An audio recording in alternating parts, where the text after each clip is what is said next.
and another thing I learned from this looks pretty to me on Meta is that whatever looks pretty on you, if there is no data backing up that creativity, it doesn't make sense because it has No. to be a performance driven image that or flyer or promotion that works, not just because it looks pretty.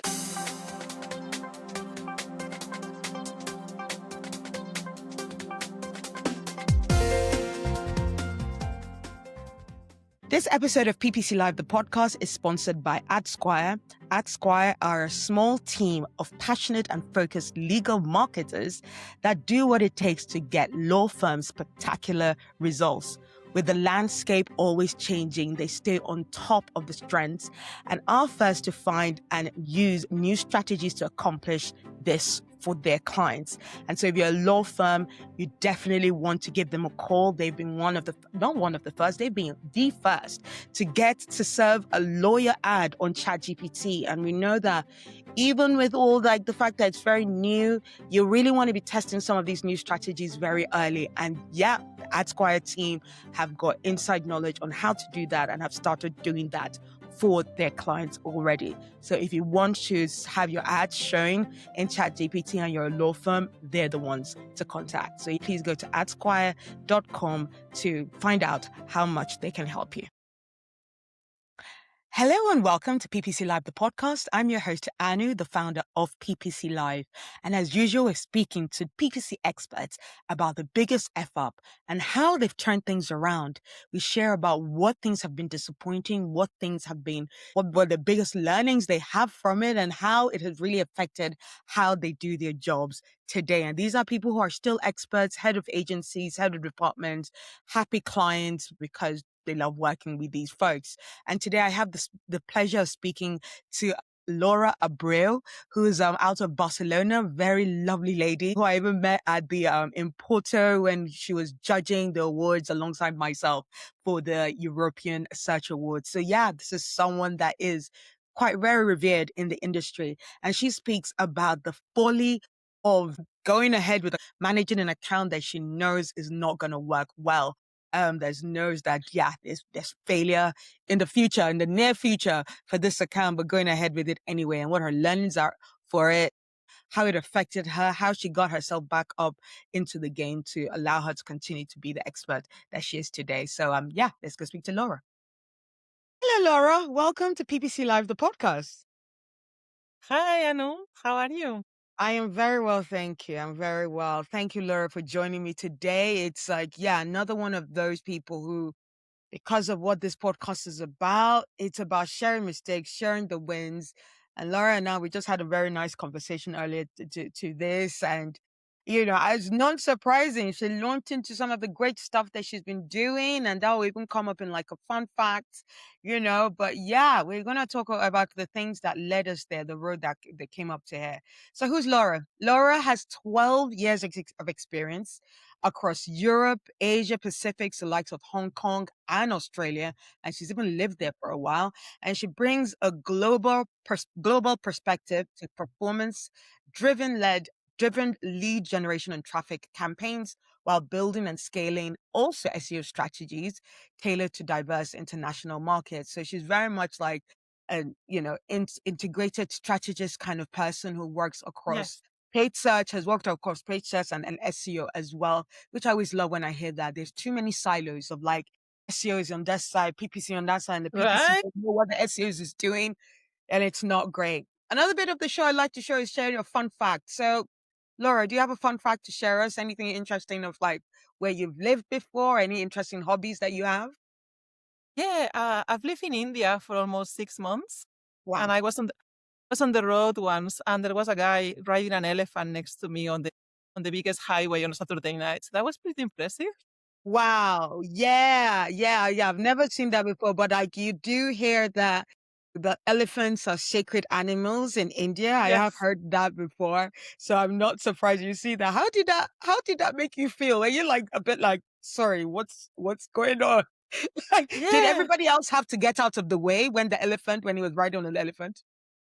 But I was wearing this fancy dress. I was going to a party, on this Saturday night because there are so many Bollywood Right. actresses and Yeah. Bollywood things in Mumbai. And all of a sudden, Yeah, I saw a dark a huge dark shade next to me. Yeah, it was. And then I saw his eye right next to my window. So we just Wow. keep on going with the car. But it was a magical place. Everyone should visit India at least once, I think.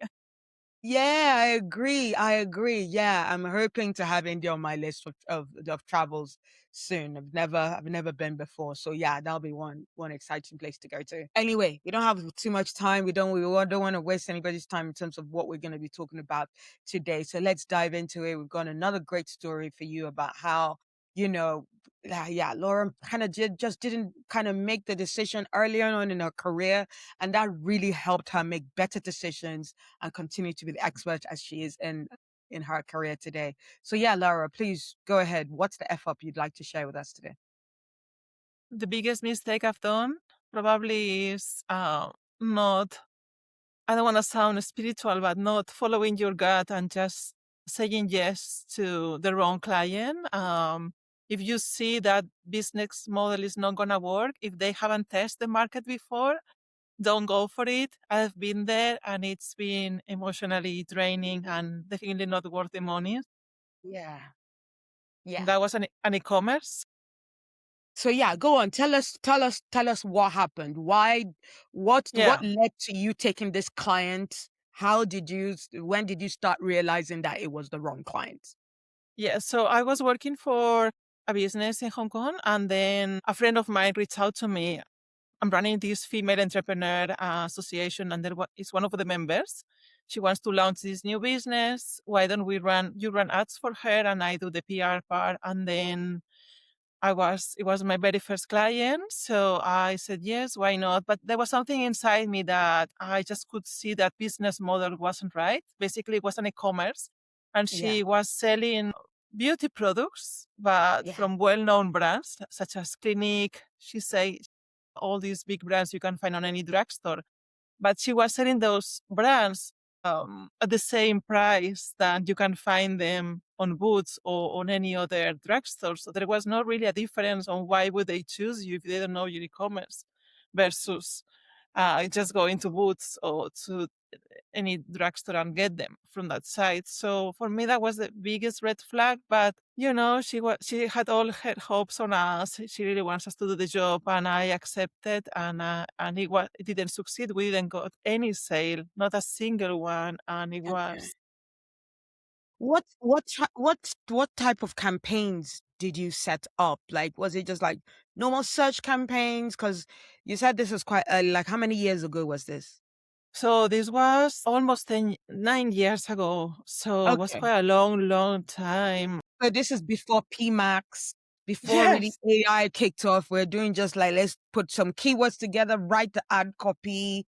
Let's see the best exactly. we can do. Yeah, bid strategies. What kind of bid strategies were you testing? To be honest, I can't really remember all the details, but we were running a search campaign. I remember this, and I remember the whole layout was completely different from now. So it was a search campaign, but I can't really, I can't really remember what else. I remember we create buyer personas and we Yeah, create a specific campaigns for Christmas. I remember we ran some offers as well on yeah, Meta ads, not just Google. And I think I learned from that if they haven't tested the market before they hire you, I wouldn't work with them. You want them yeah, to test the market because the reality we found is that there was not enough market for them because the market was already trusting this huge drugstore. And in Hong Kong, you have these large chains that same as you have in the UK. So yeah. we try different creatives, we try different angles. I remember we play around a with different last minute offer.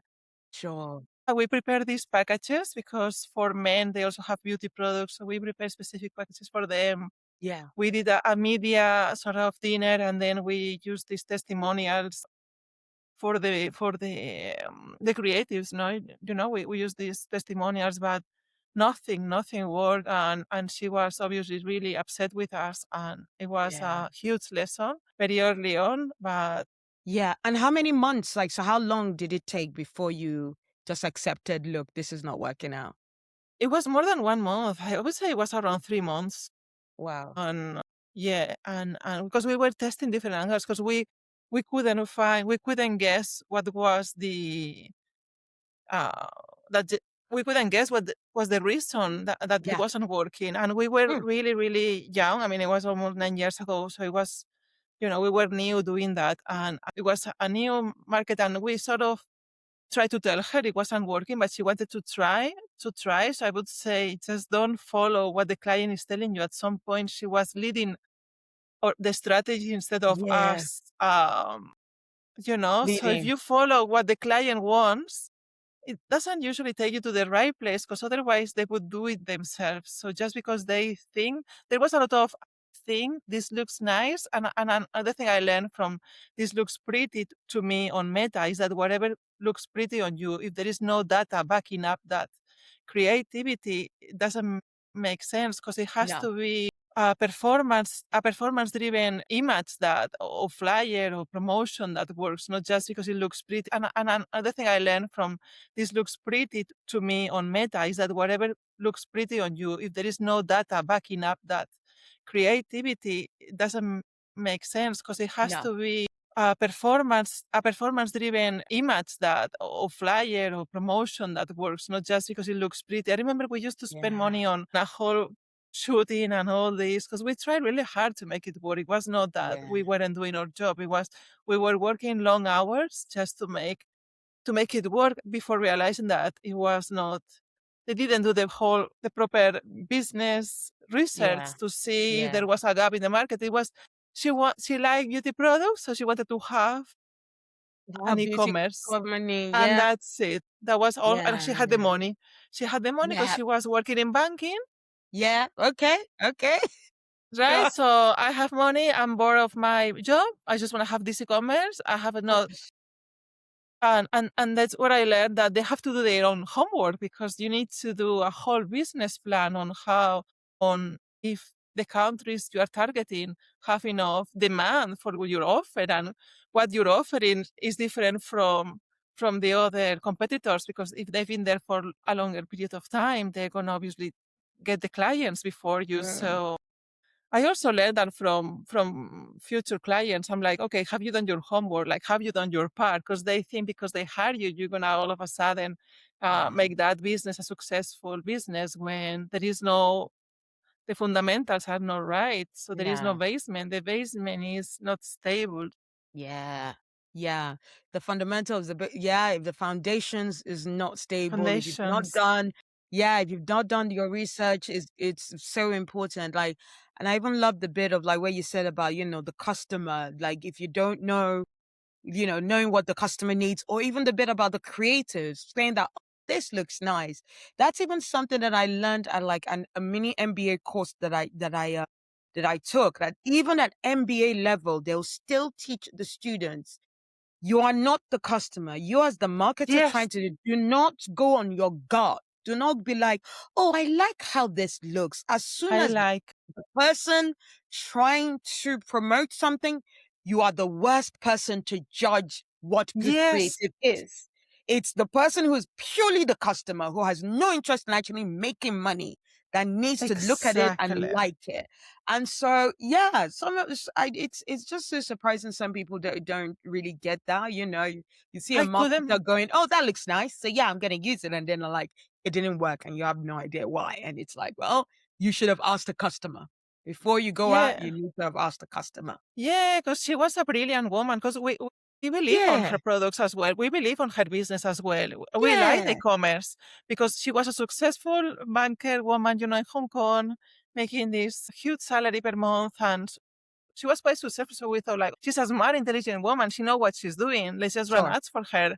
Yeah, And then we were like, wait, yeah, the house is on fire. She's yeah. really upset with us. God, house We is on cannot be fire. responsible for the Yes, market not responding to your product because you didn't do your part. So yeah, wow, it was a really, really hard time.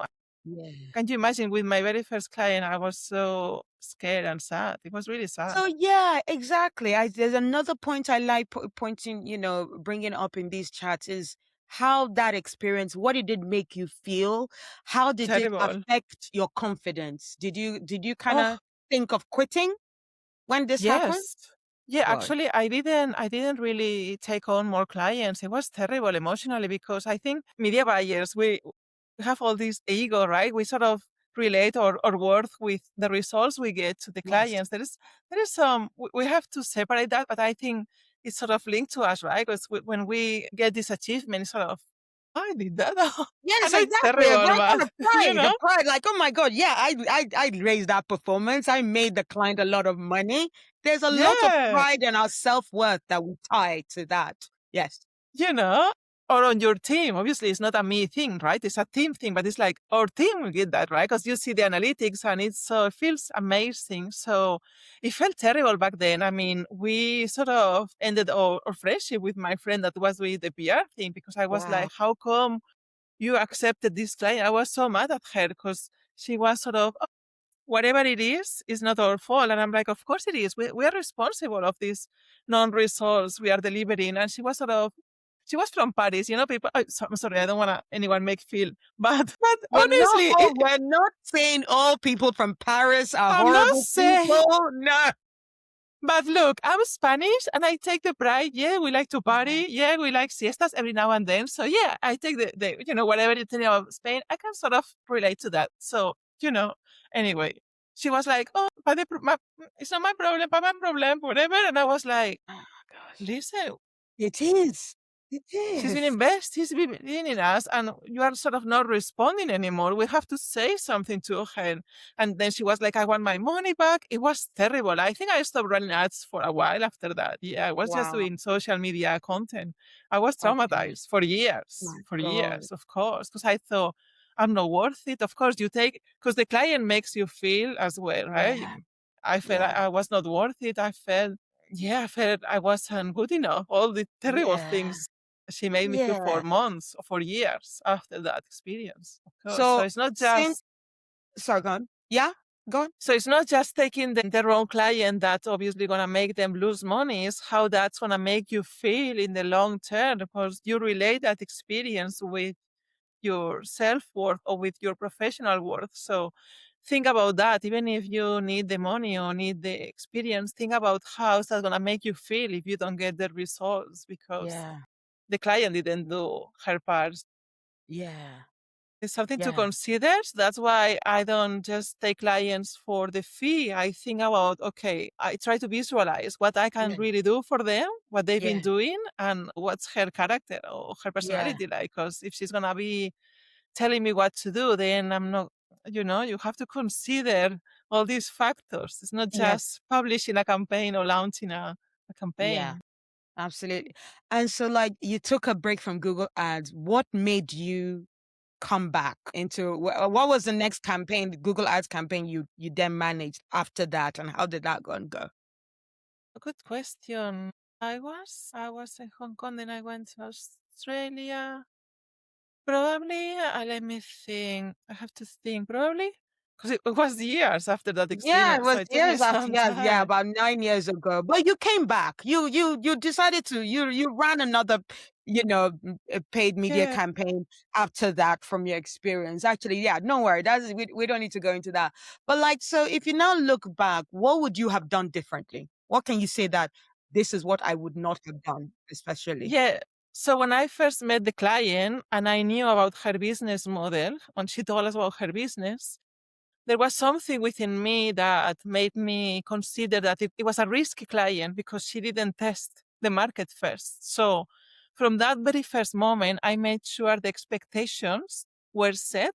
If I try not to take any client who hasn't tested the market first, Yeah. but I've done that in the past, but I was almost making sure they sign that, okay, what we're running now, what we are going to run now is not just a plain campaign. We're going to test the market. We're going to see if there's actually demand for your market. Are you okay with that? Because we may not get any client, but it's going to help you to test on a quicker way. So, and also doing the master. So I took a master's on Okay. SEO and SEM that gave me more confidence.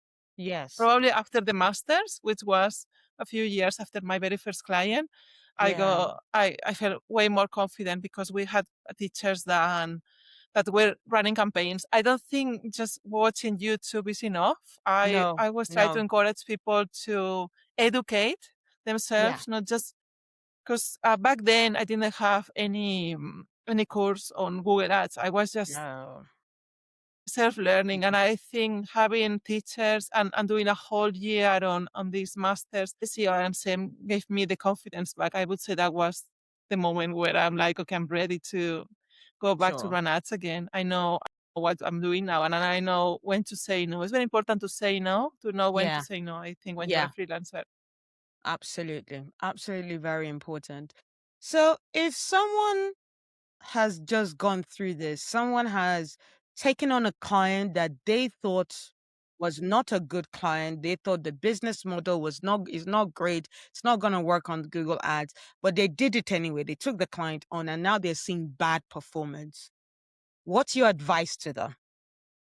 Reputation is everything. So I would personally give them their fees back. I would pay them back. You have to make sure that everyone that has worked with you or has had any sort of interaction with you is gonna have nice words about your work Yeah, and your yeah. personality. I think it's very important. The PPC and the SEO world is so small. You know, we are, you and I, we saw in Porto, and then we are on this podcast.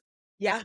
So you always want to make sure everyone, you don't have to fake it, but just try to be honest. So I would say, look, I mess it up, and here is your money back. If you can afford that, if you cannot afford giving the money back, I would offer a few months without getting paid. You have to Yeah. sort of understand that they're running a business and they also struggling with their bills.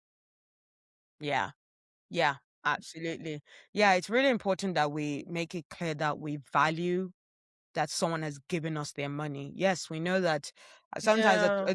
at a time in my career, I always used to be like, well, it's just money, these people, we're spending their money and, they were making money for people who already are rich.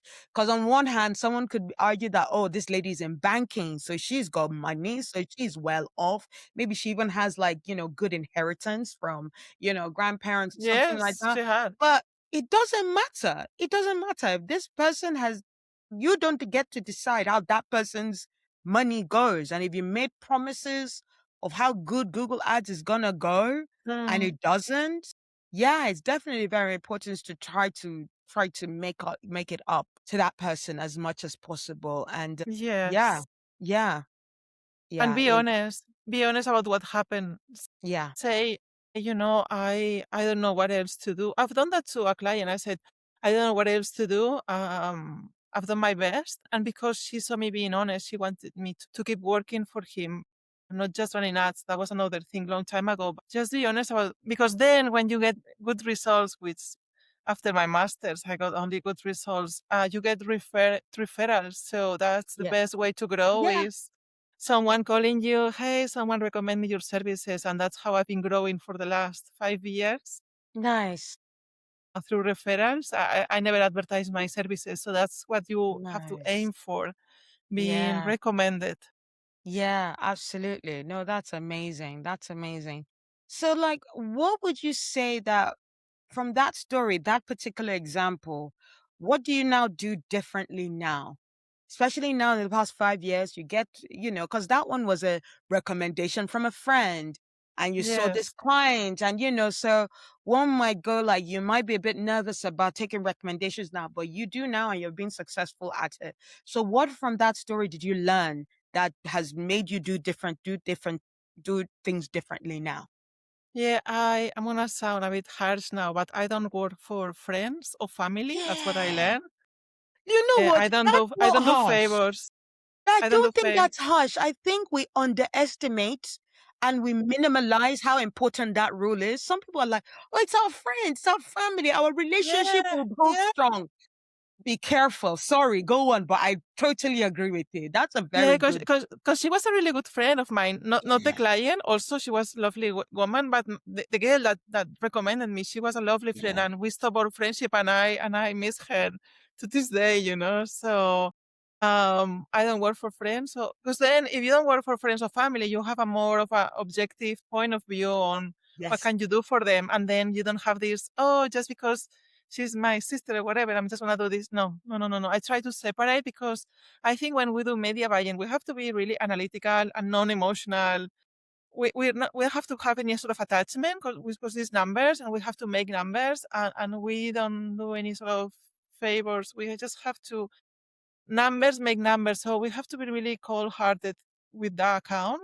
Yes. Ideally, non-emotions between you and the account. So yeah, I don't do friends or family, and Yeah. my brother has a business. I'm like, I don't offer my services. I don't want that extra money because it's gonna cost me five Yeah. times more, and we're gonna More end than up that. arguing, and Yep. and it's not worth my energy and my peace of mind. So yeah, I don't do friends. I don't do family.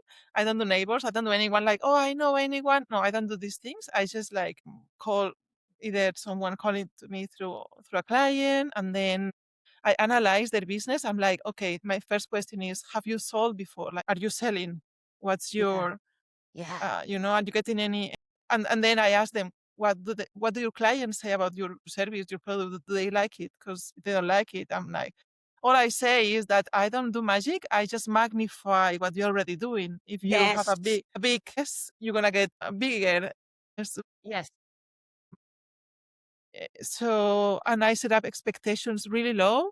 I was really traumatized by that experience. So Yeah. I Wow.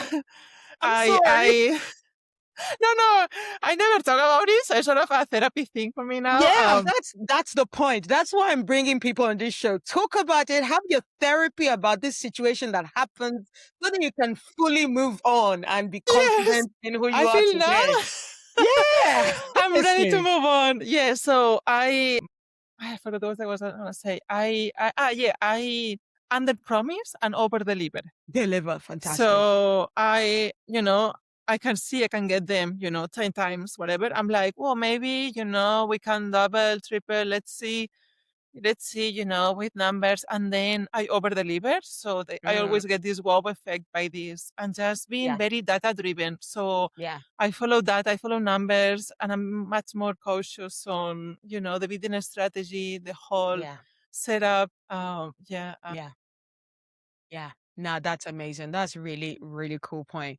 You know what? You've given us so many tips on that one. And yeah, there's a lot. We've already talked through quite a bit of time, taking a bit of time on that mistake. And what I really like to do is also now, let's just take things from the point of your expertise of mistakes. So, you've said that gotten clients before, you've been winning clients and people have been referring you get new clients. And I imagine that some of those accounts used to be another agency used to work with them and then you took them over and maybe you did some audits and to figure out what needed to be improved and changed.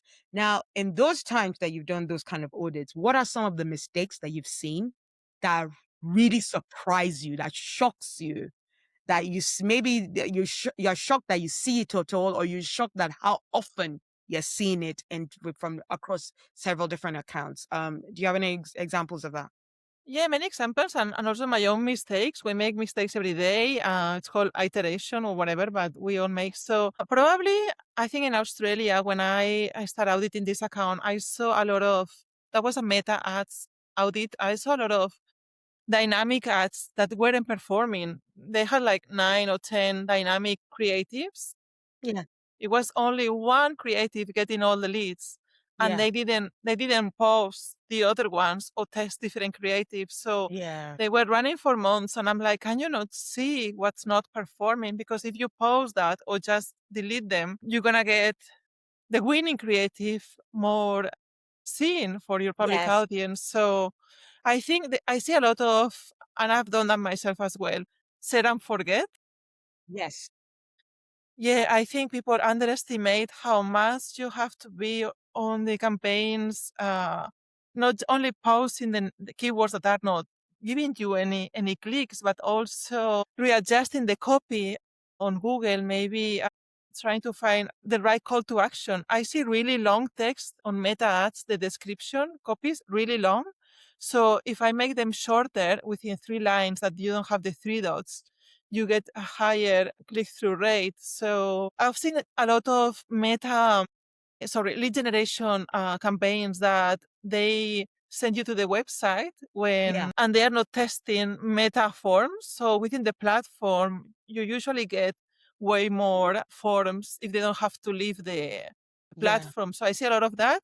I see a lot of forms where you ask for too many questions. I'm like, don't Yeah. ask them too many questions. If you don't need their Yeah. phone number, don't ask, because these days with all these data privacy things, we don't want to give our phone. We don't want anyone to call us. So just ask for the Yeah. email. Don't even ask the surname. If you don't really need the surname, just the name, or even just the email. So making it too complicated, I like to make things simple when I'm auditing. Mistakes myself probably is running a LinkedIn ads campaign for lead generation. They never really work Yeah.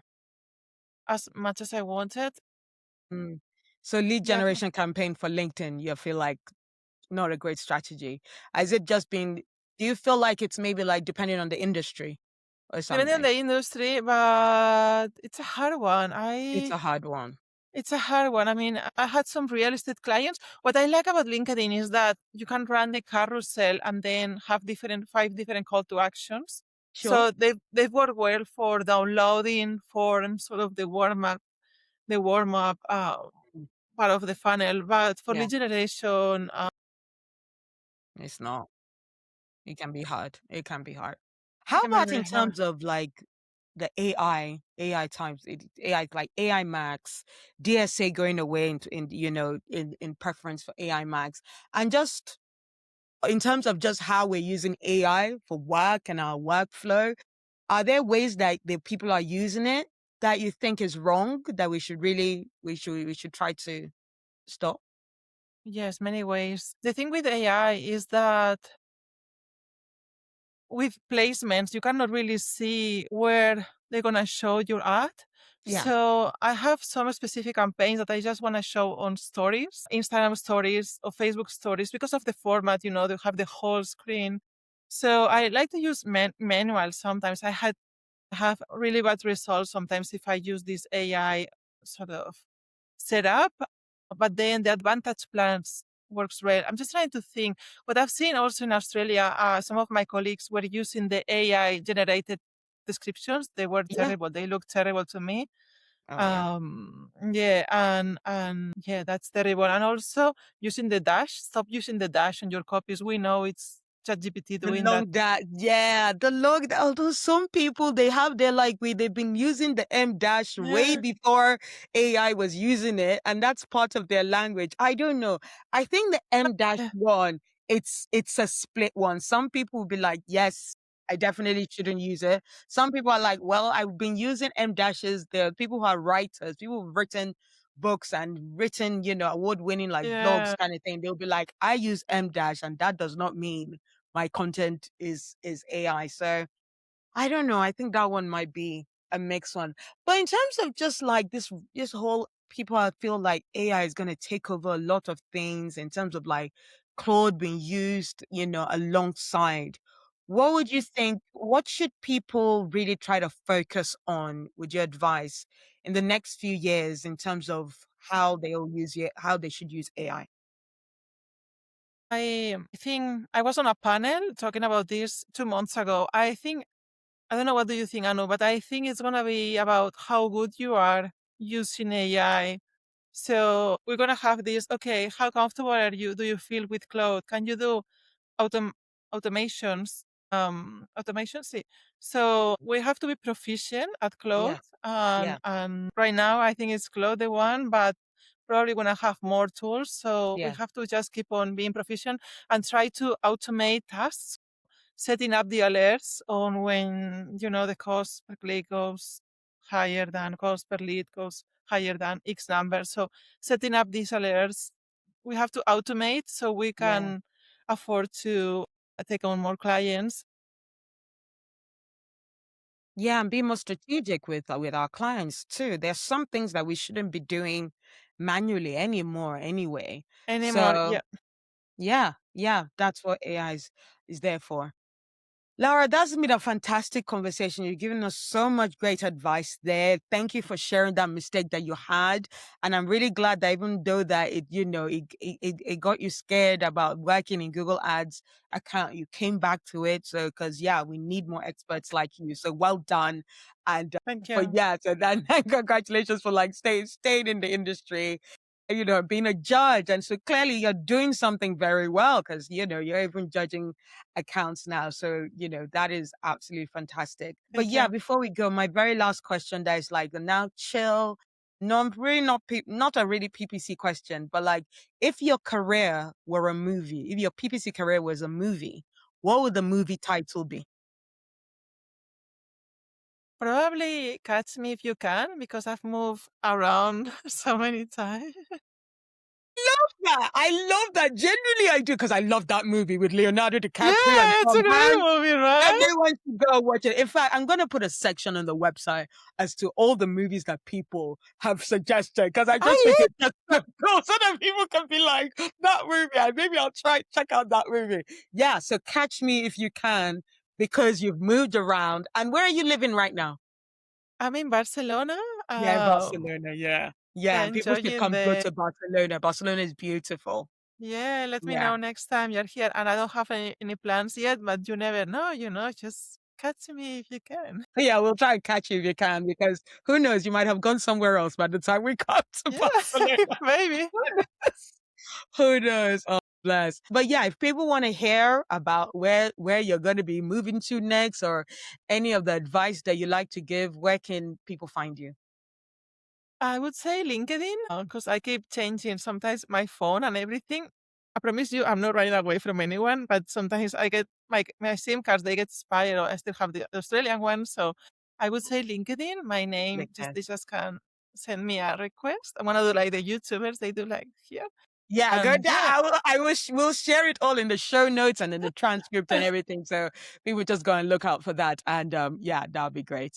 Yeah, fantastic. thank you so Well, much. my pleasure. Thank you so much, Laura, for joining us today. Yeah. And Bye.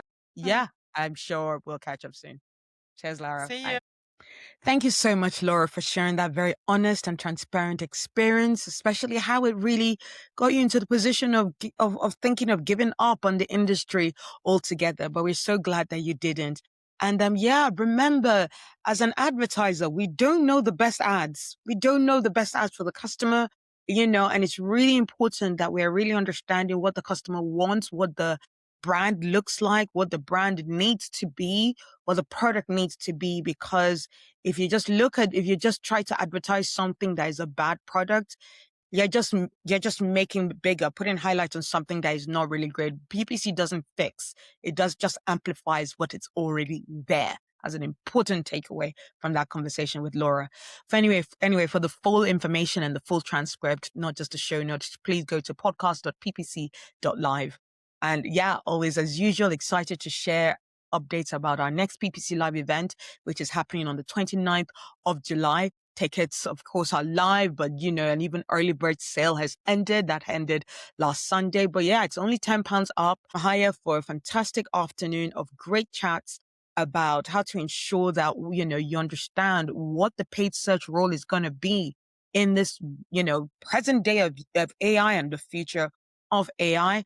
Also talking about how programmatic works in that whole, in the ecosystem of search, how also to ensure that you're preparing well for the deprecation of DSA campaigns, and how, it's going to go into AI Max. I know we now have a new deadline of February 2027, but it doesn't mean there aren't actions you need to be taking right now to ensure that you're prepared for that new deadline. And Veronica Holler is also then going to be then finishing us up with a fantastic talk about workflows of when you pull AI, like Claude, co-worker into your Google ads, the good workflows to ensure that you're making the most of the Claude, but not giving it all the controls. So yeah, that's going to be a fantastic conversation. Go to ppc.live to get your ticket. It's going to be a fantastic afternoon where it's going to be our 4th birthday party. So there's going to be food, there's going to be drink, there's going to be cake, and there's going to be a party after party at a beer garden nearby. So yeah, make sure you don't miss that. Go to ppc.live for your tickets. So yeah, before I leave you as well, I'm delighted to share that I also am taking on coaching clients, and just to help people with their confidence to be able to speak up, go for that role that they're not confident about, or to go for that promotion that they're not confident about. So really go ahead with it and ensure that you're not standing in the way of the progress and the success that you could have ahead of you. So yeah, go to themarketinganu.com and you'll be able to book a 15-minute discovery call with me so that we can really figure out what it is that you need to, perfect in your life. All right. So I hope you've enjoyed the show and I look forward to bringing more PPC F ups and triumphs next week. Thank you. Bye.